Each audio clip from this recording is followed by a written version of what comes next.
È buio al Palaneolù, ma tra poco si accenderanno le luci perché a Mantova il venerdì sera è la serata del futsal. La voce di Stefano Testoni per la nona giornata di andata a Palaneolù di Mantova, la formazione di casa della Savia Testa che ospita il Modena Cavezzo Futsal. Una sfida che regalerà sicuramente emozioni con i virgiliani che vogliono continuare a vincere per mantenere il primato in classifica in coabitazione con lo Sporting Alta Marca. Lo fischio del direttore di gara, il primo arbitro, il signor Cristoforo Corsini di Taranto, Danilo Ianese, secondo arbitro, la situazione di Belluno, al crono, al tavolo Salvatore Ciriolo di Novara. Scura sarà allora, ecco qua il fischio d'inizio con il Modena che andrà a giocare il primo pallone. Donadoni, gioco di gambe, carica per Mascherone si accentra il tiro e la traversa piena di Mascherona. Donadoni ancora, il tiro al gol, ha segnato il Mantova, minuto 7, 45 secondi.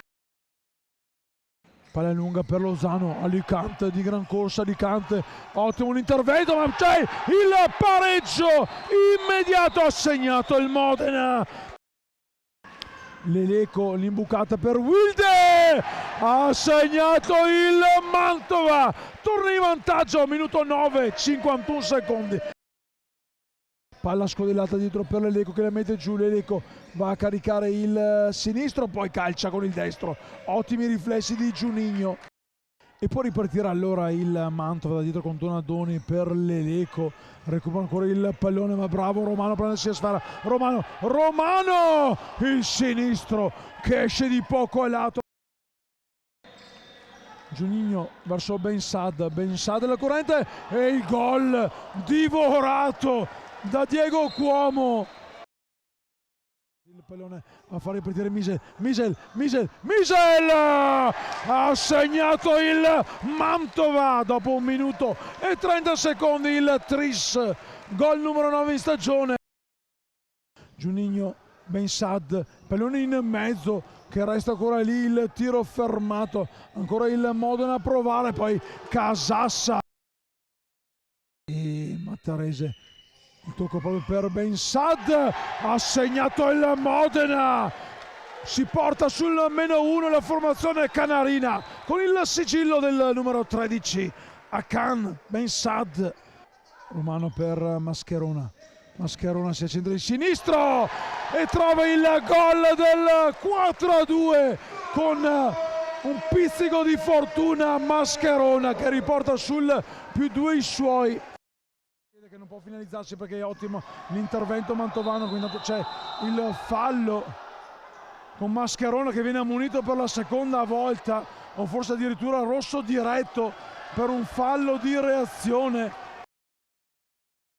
ma non riesce a finalizzare il Modena. Palla per Misel, la risposta di Giunigno dalla parte opposta, un contropiede con Aieta per Lozano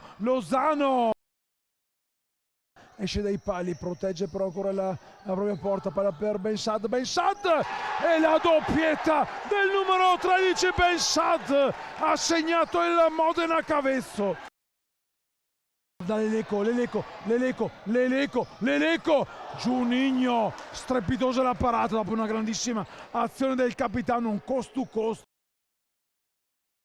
Leleco per Wilde, Giunigno al limite dell'area dice di no. Palla scodellata per Donadoni, il pallone che resta lì, poi la prodezza di Giunigno. Aieta verso Cuomo, Bensad, la giocata di Bensad, la spinta con Casassa. Wilde che torna a dare pallone per il 7 Romano, ancora Wilde. Il tiro e la traversa di Valdes.